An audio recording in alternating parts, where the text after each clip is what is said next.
Hi ನಮಸ್ಕಾರ, welcome back to Megha Yuvan Kannada vlog.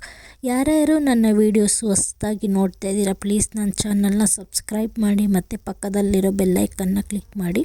ನಾನಿವತ್ತು tomato ಕಾಯಿ ಮತ್ತು ಮೆಣಸಿನ್ಕಾಯಿ ಯೂಸ್ ಮಾಡಿ ಒಂದು ಸೂಪರ್ ಆಗಿರೋ ಪಲ್ಯ ಮಾಡಿ ತೋರಿಸ್ತಾ ಇದ್ದೀನಿ. ಆ್ಯಂಡ್ ಇದು ರೊಟ್ಟಿಗೆ, ಚಪಾತಿಗೆ ಮತ್ತು ಬಿಸಿ ಅನ್ನಕ್ಕೆ ತುಂಬ ಚೆನ್ನಾಗಿರುತ್ತೆ. ನೀವು ಇದನ್ನು ಟ್ರೈ ಮಾಡಿ ಹೇಗಿದೆ ಅಂತ ಕಮೆಂಟ್ ಸೆಕ್ಷನಲ್ಲಿ ತಿಳಿಸಿ. ಇದು ಚಳಿಗಾಲಕ್ಕೆ ಮಾತ್ರ ತುಂಬ ಚೆನ್ನಾಗಿರುತ್ತೆ. ಇವಾಗ ರೆಸಿಪಿ ಸ್ಟಾರ್ಟ್ ಮಾಡೋಣ. ಒಂದು ಪಾತ್ರೆಯಲ್ಲಿ ಅರ್ಧದಷ್ಟು ನೀರು ತೊಗೊಂಡಿದ್ದೀನಿ. ಇದಕ್ಕೆ 15ರಿಂದ 20 ಹಸಿಮೆಣಸಿನ್ಕಾಯಿ ಹಾಕಿದ್ದೀನಿ. ಇದನ್ನು 5ರಿಂದ 10 ನಿಮಿಷ ಚೆನ್ನಾಗಿ ಕುದಿಸ್ತೀನಿ.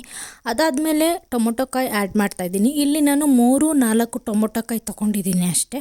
ಇದ್ರ ಜೊತೆ ಬೇಕಿದ್ರೆ ನೀವು ಆಲೂಗೆಡ್ಡೆನೂ ಕೂಡ ಆ್ಯಡ್ ಮಾಡ್ಕೋಬೋದು. ನಾನು ಟೊಮೊಟೊ ಕಾಯಿ ಮಾತ್ರ ಯೂಸ್ ಮಾಡ್ತಾಯಿದ್ದೀನಿ. ಇವಾಗ ಇವೆರಡೂ ಚೆನ್ನಾಗಿ ಬೇಯಿಸ್ಕೊಳ್ತೀನಿ. ಹಸಿಮೆಣಸಿನ್ಕಾಯಿ ಮತ್ತು ಟೊಮೊಟೊ ಕಾಯಿ ಇವಾಗ ಚೆನ್ನಾಗಿ ಬೆಂದಿದೆ. ಇದನ್ನು ಸ್ವಲ್ಪ ತಣ್ಣಗಾಗಕ್ಕೆ ಬಿಡೋಣ. ಇವಾಗ ತಣ್ಣಗಾಗಿದೆ, ಒಂದು ಪೇಸ್ಟ್ ರೆಡಿ ಮಾಡ್ಕೊಳ್ಳೋಣ ಬನ್ನಿ. ಇಲ್ಲಿ ಜಾರಿಗೆ 3 ಟೇಬಲ್ ಸ್ಪೂನ್ ಅಷ್ಟು ತೆಂಗಿನಕಾಯಿ ತೊಗೊಂಡಿದ್ದೀವಿ. ಕೊಬ್ಬರಿನಾರು ತೊಗೋಬೋದು, ಕಾಯಿನಾರು ತೊಗೋಬೋದು. 10 ಇಸ್ಲು ಬೆಳ್ಳುಳ್ಳಿ ತೊಗೊಂಡಿದ್ದೀನಿ. ಮತ್ತು ಬೇಯಿಸಿ ಇಟ್ಕೊಂಡಿರೋ ಟೊಮೊಟೊ ಕಾಯಿ ಮತ್ತು ಮೆಣಸಿನ್ಕಾಯಿ ಆ್ಯಡ್ ಮಾಡ್ತಾಯಿದ್ದೀನಿ. ಇದ್ರ ಜೊತೆ ಆಲೂಗೆಡ್ಡೆ ಬೇಯಿಸಿರೋರು ರುಬ್ಬಕ್ಕೆ ಆಲೂಗೆಡ್ಡೆನ ಹಾಕಬಾರ್ದು, ಅದನ್ನು ಸಪ್ರೇಟಾಗಿ ಎತ್ತಿಟ್ಕೋಬೇಕು. ಅದನ್ನು ಯಾವಾಗ ಹಾಕಬೇಕು ಅಂತ ಹೇಳ್ತೀನಿ. 1/4 ಸ್ಪೂನಷ್ಟು ಜೀರಿಗೆ, ಅರ್ಧ ಸ್ಪೂನಷ್ಟು ಸಾಂಬಾರದ ಪುಡಿ, 1/4 ಸ್ಪೂನಷ್ಟು ಅರಿಶಿನ, ಗೋಲಿ ಗಾತ್ರದಷ್ಟು ಹುಣಸೆಹಣ್ಣು, ಸ್ವಲ್ಪ ನೀರು ಹಾಕಿ ರುಬ್ಕೊಳ್ತೀನಿ. ಇವಾಗ ಪೇಸ್ಟ್ ರೆಡಿಯಾಗಿದೆ. ಒಗ್ಗರಣೆಗೆ ನಾನು ಅದೇ ಪಾತ್ರೆ ಇಟ್ಕೊಳ್ತಾ ಇದ್ದೀನಿ. ಪಾತ್ರೆ ಬಿಸಿ ಆದಮೇಲೆ ಎಣ್ಣೆ ಹಾಕ್ಕೊಳ್ತಾ ಇದ್ದೀನಿ. ಆಮೇಲೆ ಸಾಸಿವೆ, ಆಮೇಲೆ ಮೀಡಿಯಮ್ ಸೈಜು 2 ಈರುಳ್ಳಿ ಹಾಕ್ಕೊಳ್ತಾ ಇದ್ದೀನಿ.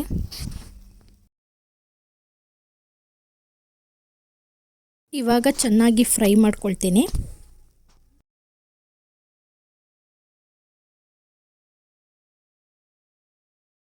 ಈರುಳ್ಳಿ ಚೆನ್ನಾಗಿ ಫ್ರೈ ಆದಮೇಲೆ ನಾನಿಲ್ಲಿ ಒಂದು ಟೊಮೊಟೊ ಹಾಕ್ಕೊಳ್ತಾ ಇದ್ದೀನಿ.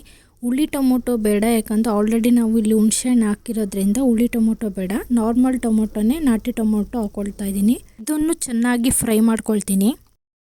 ಇವಾಗ ರುಚಿಗೆ ತಕ್ಕಷ್ಟು ಉಪ್ಪು ಹಾಕ್ತಾ ಇದ್ದೀನಿ. ಮತ್ತು ಇವಾಗ ಚೆನ್ನಾಗಿ ಫ್ರೈ ಮಾಡ್ಕೊಳ್ತೀನಿ. ಈರುಳ್ಳಿ ಟೊಮೊಟೊ ಚೆನ್ನಾಗಿ ಫ್ರೈ ಆದಮೇಲೆ ರುಬ್ಬಿಟ್ಕೊಂಡಿರೋ ಪೇಸ್ಟ್ ಹಾಕ್ತಾ ಇದ್ದೀನಿ.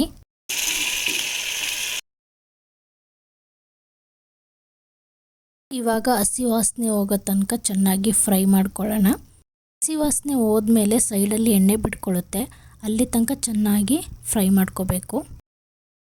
ಆಲೂಗೆಡ್ಡೆ ಬೇಯಿಸಿ ಇಟ್ಕೊಂಡಿರೋರು ಈ ಟೈಮಲ್ಲಿ ಆಲೂಗೆಡ್ಡೆ ಹಾಕ್ಕೊಳ್ಳಿ. ಆಲೂಗೆಡ್ಡೆ ಹಾಕಿದ್ರೆ ಒಂಥರ ಟೇಸ್ಟು, ಹಾಕಲಿಲ್ಲ ಅಂದರೆ ಒಂಥರ ಟೇಸ್ಟು. ಎರಡನ್ನೂ ಟ್ರೈ ಮಾಡಿ, ಚೆನ್ನಾಗಿರುತ್ತೆ. ಹಸಿ ವಾಸನೆ ಹೋದ್ಮೇಲೆ ಅದೇ ಜಾರಿಗೆ ನಾನು 1 ಲೋಟದಷ್ಟು ನೀರು ಹಾಕ್ಕೊಂಡಿದ್ದೀನಿ. ಅದನ್ನು ಇವಾಗ ಪಲ್ಯಕ್ಕೆ ಹಾಕ್ಕೊಳ್ತೀನಿ. ನಿಮಗೆ ನೀರು ಎಷ್ಟು ಬೇಕೋ ಅಷ್ಟು ನೋಡಿ ಹಾಕ್ಕೊಳ್ಳಿ, ತುಂಬ ತೆಳ್ಳಗಿದ್ರೆ ಚೆನ್ನಾಗಿರಲ್ಲ. ಕೊನೆಯಲ್ಲಿ ಒಂದು ಸಲ ಉಪ್ಪು ಖಾರ ನೋಡ್ಕೊಳ್ಳಿ. ನನಗಿಲ್ಲಿ ಸ್ವಲ್ಪ ಉಪ್ಪು ಕಡಿಮೆ ಅನಿಸ್ತು, ಅದರಿಂದ ಸ್ವಲ್ಪ ಉಪ್ಪು ಹಾಕ್ಕೊಳ್ತಿದ್ದೀನಿ. ಒಂದು ಸಲ ಚೆನ್ನಾಗಿ ತಿರುವಿ ಹಾಗೆ 1 ನಿಮಿಷ ಬಿಡ್ತೀನಿ. ಫೈನಲಿ ಪಲ್ಯ ರೆಡಿಯಾಗಿದೆ. ಈ ಪಲ್ಯನ ಬಿಸಿ ಅನ್ನಕ್ಕೆ, ರೊಟ್ಟಿ, ಚಪಾತಿ, ಇಡ್ಲಿ, ದೋಸೆ ಯಾವುದಕ್ಕಾದ್ರೂ ಟೇಸ್ಟ್ ಮಾಡ್ಬೋದು, ಚೆನ್ನಾಗಿರುತ್ತೆ. ಮತ್ತು ಈ ಪಲ್ಯ ಮಳೆಗಾಲಕ್ಕೆ ಮತ್ತು ಚಳಿಗಾಲಕ್ಕೆ ತುಂಬ ಚೆನ್ನಾಗಿರುತ್ತೆ. ನಾನಿಲ್ಲಿ ರೊಟ್ಟಿ ಜೊತೆ ಟೇಸ್ಟ್ ಮಾಡ್ತಾಯಿದ್ದೀನಿ. ಇದ್ರ ಜೊತೆಗೆ ಹಸಿ ಬೆಣ್ಣೆ ಹಾಕ್ಕೊಂಡು ತಿಂತಾಯಿದ್ರೆ ಇನ್ನೂ ಚೆನ್ನಾಗಿರುತ್ತೆ. ಸೊ ಇದನ್ನು ನೀವು ಟ್ರೈ ಮಾಡಿ ಹೇಗಿದೆ ಅಂತ ನನಗೆ ತಿಳಿಸಿ. Thank you.